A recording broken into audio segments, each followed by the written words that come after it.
Hello guys, welcome in VSMP classes. Vygotsky के सिद्धांत को देखने के बाद अब हम लोग चर्चा करेंगे सामाजिक सांस्कृतिक सिद्धांत के संप्रत्यय यानी वाइगोत्स्की के सिद्धांत का संप्रत्यय। संप्रत्यय क्या होता है? तो सिद्धांत के पीछे छुपा हुआ होता है, मतलब सिद्धांत इसी पे डिपेंड करता है, इसके संप्रत्यय पे बहुत डिपेंड करता है सिद्धांत। तो इस सिद्धांत को जानने के बाद संप्रत्यय को जानना बहुत ज़रूरी हो जाता है, ताकि सिद्धांत का कॉन्सेप्ट जो है वो भी अच्छे से समझ में आ जाए और उसके पीछे क्या रीजन है ये भी समझ में आए। सिद्धांत देखने के बाद संप्रत्यय सबसे अच्छे तरीके से याद हो जाए, इसके लिए देखिए सबसे पहले ये जानिए वाइगोत्स्की ने 4 संप्रत्यय दिए हैं। अब यहाँ पे आप लोग जो स्क्रीन पे देख रहे हैं ये आपका ट्रिक है। ट्रिक क्या है? सूक्ष्म व्यक्ति जाति से सामाजिक है, जिसके नीचे रेड रेड एरो करके रखा है, लाइनिंग करके रखा है, वो ये संप्रत्यय है। ठीक है, तो सूक्ष्म व्यक्ति जाति से क्या है? सामाजिक है। सूक्ष्म से क्या मतलब हुआ? सूक्ष्म वृत्तीय। अब तीनों में आपको वृत्तीय ऐड कर देना है, व्यक्ति में वृत्तीय ऐड कर देना है, जाति में वृत्तीय ऐड कर देना है, एंड सामाजिक में आपको ऐतिहासिक ऐड करना है। क्यों पता है? क्योंकि समाज जो है इतिहासों से चलता आ रहा है, बहुत पुरखों पुरखों से पीढ़ियों पीढ़ियों से इसमें रूल रेगुलेशन बनी है और वही फॉलो हो रही है। तो मतलब ये इतिहास की बात होगी, इसलिए ऐतिहासिक ऐड किया, समझने के लिए है। अब सूक्ष्म से सूक्ष्म वृत्तीय हो गया, व्यक्ति से व्यक्ति वृत्तीय, और जाति से जाति वृत्तीय, और सामाजिक से सामाजिक ऐतिहासिक। यानी सूक्ष्म वृत्तीय विकास, व्यक्ति वृत्तीय विकास, जाति वृत्तीय विकास और सामाजिक ऐतिहासिक विकास। ये है वाइगोत्स्की के सिद्धांत के प्रमुख संप्रत्यय। क्या इसका ट्रिक है? सूक्ष्म व्यक्ति जाति से क्या है? सामाजिक है। अब सबसे पहले सूक्ष्म वृत्तीय विकास को देखेंगे सबसे इजी वे में। यहाँ पे सबसे पहले आप डायग्राम देखिए। डायग्राम को जब आप देखेंगे तब आपको पता चलेगा कि क्या हो रहा है। तो यहाँ पे एक ब्लैक से जो बना है वो एक व्यक्ति है। व्यक्ति के सामने कोई समस्या प्रस्तुत की गई है। ठीक है, कोई समस्या इसके सामने, क्षणिक समस्या आई है और ये समस्या का समाधान इसको बहुत छोटी सी अवधि में करना है। ओके, और बहुत छोटी सी अवधि में जब समस्या का समाधान करना है तो उसके जो कॉन्सेप्ट्स थे, जो विचार थे, उसमें उसने परिवर्तन किया। कहने का मतलब उसने अपने संज्ञान में परिवर्तन कर लिया। परिवर्तन सबसे पहले उसने एक परिवर्तन किया, तो सोचा कि इस वजह से शायद हल हो जाए, समस्या का सॉल्यूशन मिल जाए, पर रेड वाले से देखिए समस्या का सॉल्यूशन नहीं मिला। फिर उसने फिर और थोड़ा सा एक और ऊपर का सोचा, फिर ब्लू वाले में देखिए, जो ब्लू से जिसको इंडिकेट किया है, फिर उसमें देखा कि अरे इसमें हो गया है। कहने का मतलब एक या एक से अधिक भी अगर वो सोचता है, लेकिन होना क्या है कि उसके संज्ञान में जो पहले से उसके माइंड में था उसमें उसने परिवर्तन किया, कुछ चेंजेस किए। ये चेंजेस एक छोटी सी अवधि में उसने कर लिया और समस्या का सॉल्यूशन हो गया। तो इनका जो सूक्ष्म वृत्तीय विकास है, इसमें कहा गया है कि व्यक्ति के सामने जब कोई समस्या आती है, उसके समाधान के लिए उसके संज्ञान विचार उपागम में जो भी परिवर्तन प्रदर्शित होता है ना, उसे ही कहते हैं सूक्ष्म वृत्तीय विकास। ये परिवर्तन आपको कितना, तो छोटी सी अवधि में होता है। ये नहीं कि सालों साल बैठ के सोचे जा रहा है, ऐसी बात नहीं, बस छोटी सी अवधि में। जैसे कि एग्जाम्पल्स में हम कह सकते हैं, माना कि आपने कोई पेंटिंग बनाई, ठीक है, वो पेंटिंग आपकी ख़राब हो गई तो आपने सोचा कि इसको बिल्कुल पहले जैसा तो नहीं बनाया जा सकता, लेकिन इसको थोड़ा ठीक ठाक किया जा सकता है, थोड़ा खूबसूरत बनाया जा सकता है। तो आपने अपने तकनीक में, आपका जो माइंड था कि ये तो बिल्कुल ख़राब हो गया है, अब आपने कुछ सोचा और आपके संज्ञान में थोड़ा परिवर्तन हुआ, परिवर्तन किया आपने और आपने पेंटिंग को पुनः से बहुत अच्छा कर दिया, पहले से भी अच्छा कर दिया, या फिर हो सकता है एवरेज किया।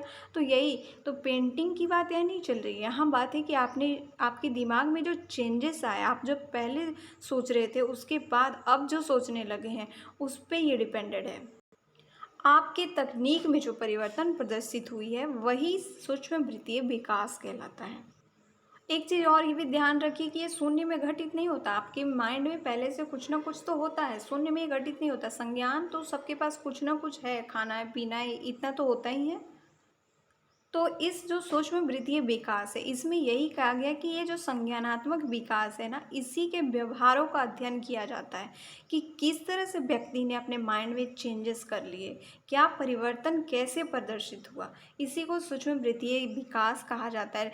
इसका एक और एग्जाम्पल ले सकते हैं कि आपने वाइगोत्स्की का जन्म वर्ष पढ़ लिया, किया लेकिन कुछ याद नहीं हुआ, याद नहीं हुआ, फिर आपने क्या किया, आपके पास 1 घंटे का समय आपको मिला है कि इसमें आपको याद कर लेना है।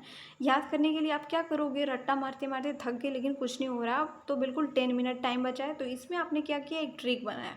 ट्रिक बनाया और वो जो ट्रिक बनाया उससे आपको याद रह गया वो चीज़, और आप अगले क्षण जब आपका प्रस्तुतिकरण है तब आप उस चीज़ को प्रेज़ेंट कर पा रहे हो। तो इसका मतलब आपने ना अपनी तकनीक में परिवर्तन किया। जो पहले आपको याद नहीं हो रहा था वो कैसे याद होने लगा, आपने अपने विचार में परिवर्तन किया। जो परिवर्तन प्रदर्शित आपके दिमाग में हुई उसे ही सूक्ष्म वृत्तीय विकास कहा जाता है। अब तो ये बिल्कुल क्लियर हो गया है। नाउ चलते हैं अब हम लोग व्यक्ति वृत्तीय विकास पे। व्यक्ति वृत्तीय विकास में देखिए क्या है, इसमें भी क्या है, व्यक्ति एक वृत्त के अंदर बंद कर दिया गया है।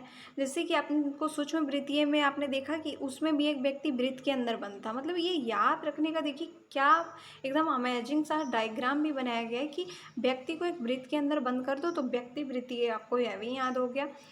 जैसे कि ट्रिक से आपने डायरेक्ट नाम भी याद कर लिया और वृत्त को कैसे सब में तीनों में जोड़ देना है ये भी याद रह गया। अब है आपको व्यक्ति वृत्तीय क्या है इसको देखने की बारी। तो व्यक्ति वृत्तीय विकास में क्या होता है कि व्यक्ति का जो पहले का संज्ञान है, ठीक है, जो अभी आपका कॉन्सेप्ट है या फिर छोड़िए आपका जो 6 वर्ष में आपका जो दिमाग काम कर रहा था, जो संज्ञान था आपका, जो निर्णय लेने की क्षमता थी आपकी दिमाग की, वो, और अब जब आप देखते हैं तो आपके संज्ञान में परिवर्तन हो चुका है।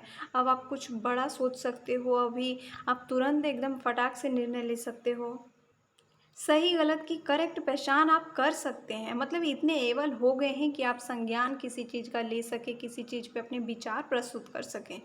तो इस तरह से अब ये जो आपको वाटर जैसा जो दिख रहा है एक लाइन लाइन करके, ये आपको पूरी जीवन अवधि है व्यक्ति की। तो आप जब 6 वर्ष के थे और जब आप अब आप हो तो आपकी पूरी जीवन अवधि को हम 6 से लेकर अब में काउंट कर ले रहे हैं, ठीक है। तो आपकी पूरी जीवन अवधि में जो आपके विचार में परिवर्तन हुआ, जो आपके संज्ञान में विकास हुआ है, मतलब आपका जो माइंड डेवलपमेंट हुआ है ना, उसे ही कहते हैं व्यक्ति वृत्तीय विकास। और ये विकास आपको जीवन पर्यंत चलती रहती है। मतलब जब तक जीवन है तब तक, जब तक कि मृत्यु नहीं हो जाती, व्यक्ति का क्या है, विकास होते जाता है, होते जाता है। तो इसमें क्या है, व्यक्ति का पूरे जीवन अवधि का जो संज्ञानात्मक विकास है उसका गहन अध्ययन और विश्लेषण इसमें किया जाता है। किसमें, व्यक्ति वृत्तीय विकास में। आपका माइंड जो है जो चेंज हुआ है वही है व्यक्ति वृत्तीय विकास। अब ये समझ में आ गई आपको। अब जाति वृत्तीय विकास को भी देखें, ठीक है। ये अब जो आपके पास नया डायग्राम देख रहे हैं आप, ये जाति वृत्तीय विकास के लिए है।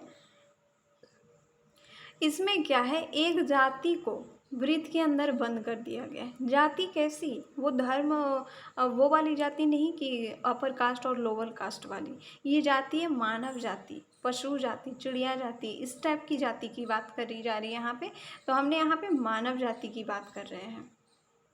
इसमें संज्ञानात्मक विकास का मापन किया जाता है। कैसे, ओवरऑल मापन किया जाता है कि एक जाति के दिमाग में क्या परिवर्तन हुए। अब यहाँ एक व्यक्ति की बात नहीं चलेगी कभी भी, अब पूरी जाति की बात चलेगी।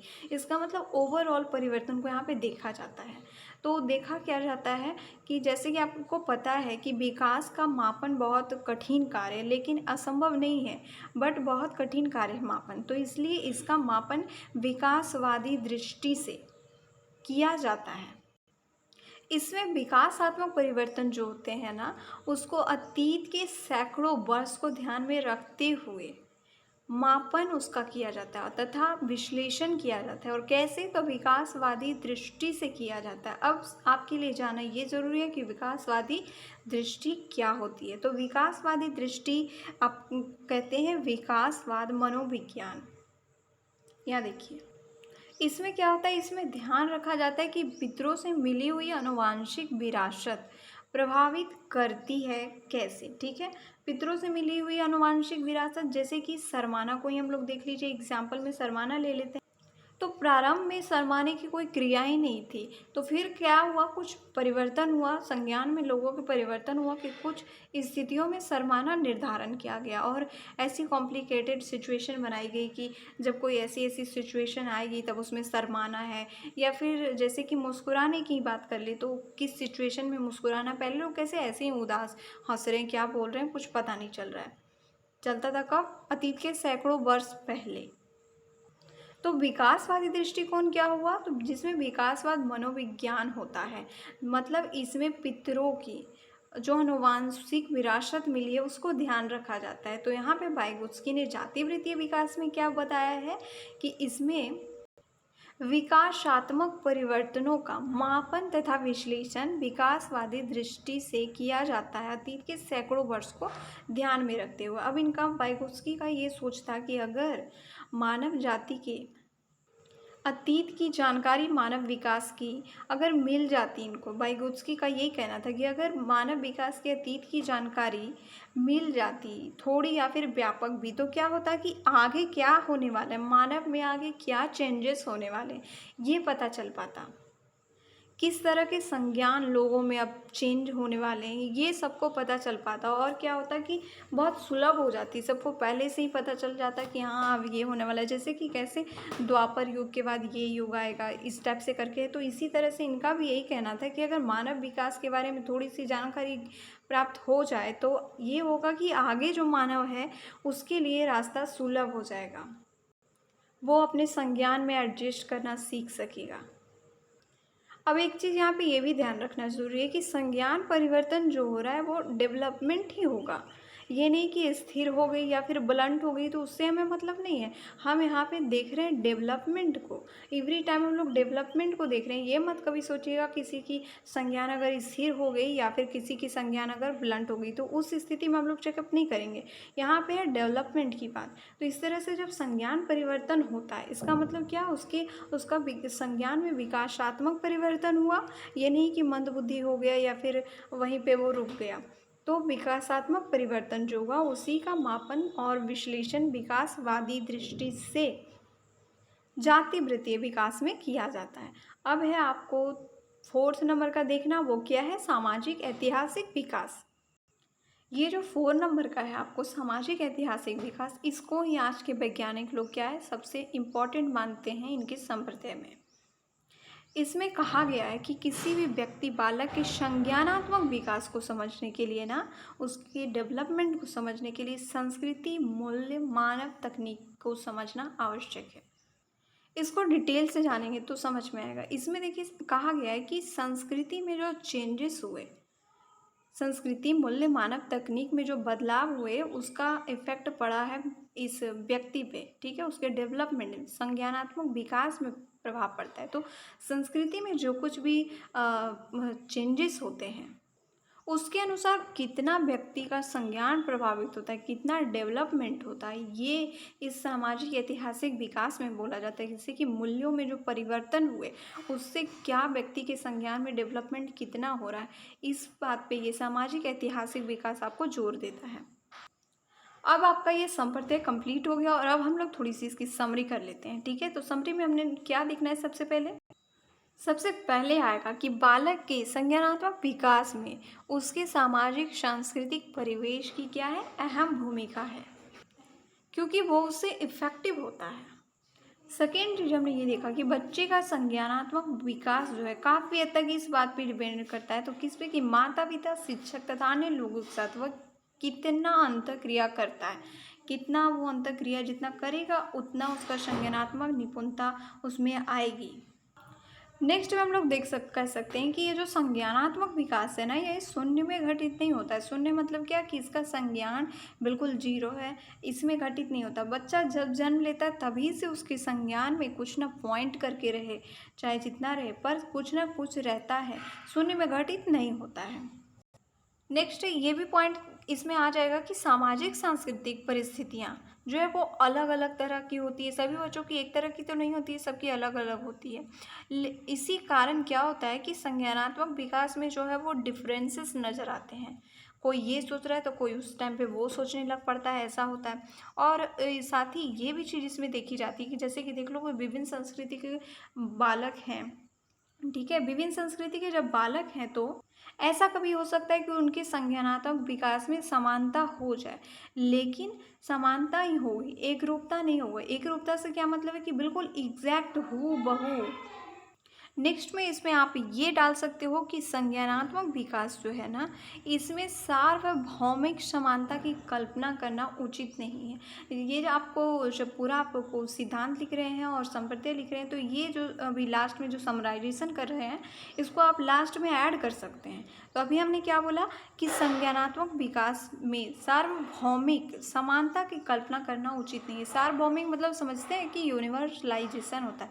यूनिवर्सलाइजेशन को वैसे नहीं समझ रहे तो ऐसे समझिए कि यूनिवर्सलाइजेशन मतलब कि पूरा ब्रह्मांड एक जैसा ही हो जाए, ऐसा नहीं हो सकता है, कभी भी नहीं हो सकता है कि संज्ञानात्मक विकास में सार्वभौमिक समानता उत्पन्न हो जाए।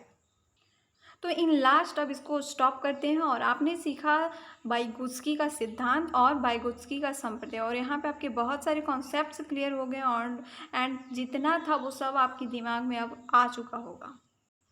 यहाँ पे हमने 2 जगहों पे बेहद अच्छी ट्रिक का इस्तेमाल किया, जैसे कि इनके नाम से जन्म वर्ष और इनकी मृत्यु का डेट निकाला, कहाँ रहते हैं ये पता चला, और क्या इनका पेशा है तो मनोवैज्ञानिक थे ये पता चला, और कहाँ इन्होंने शिक्षा ग्रहण की थी ये पता चला। और एक मैंने सेकेंड यहाँ पे जो ट्रिक क्या देखा हमने, तो इनके संप्रत्यय को रिमेम्बर करने का क्या ट्रिक था, ये अभी आप याद कीजिए कि सूक्ष्म व्यक्ति जाति से सामाजिक है, और सबके आगे आपको एक वृत्तीय लगाना है, तीनों के आगे, और सामाजिक के साथ ऐतिहासिक को ऐड करना है, क्योंकि समाज कैसे बनता है तो पीढ़ी दर पीढ़ी से बनती है, और पीढ़ी दर पीढ़ी करके क्या हुआ, एक इतिहास बन गया, इसलिए सामाजिक ऐतिहासिक विकास 4 को कहते हैं। जबकि ये सच्चाई नहीं है, ये तो आपको याद रखने के लिए कहा गया है कि सामाजिक ऐतिहासिक विकास याद रखिए, ठीक है। इस तरह से आपको आई होप कि याद हो गया होगा। एंड नाउ इस वीडियो को स्टॉप करते हैं, एंड आपको नेक्स्ट भी कोई वीडियो देखनी है तो उसके लिए कमेंट करें, ताकि उसके लिए अच्छी से अच्छी नियोजन की जा सके। बीएड जैसी क्लासों में, टीचिंग वाली क्लासों में क्या होता है, सबसे पहले टीचिंग के लिए क्या करनी पड़ती है, तो नियोजन करनी पड़ती है, इसीलिए नियोजन हो सके इसके लिए कमेंट कर दें और आपको वीडियो मिल जाएगी। Okay, thank you.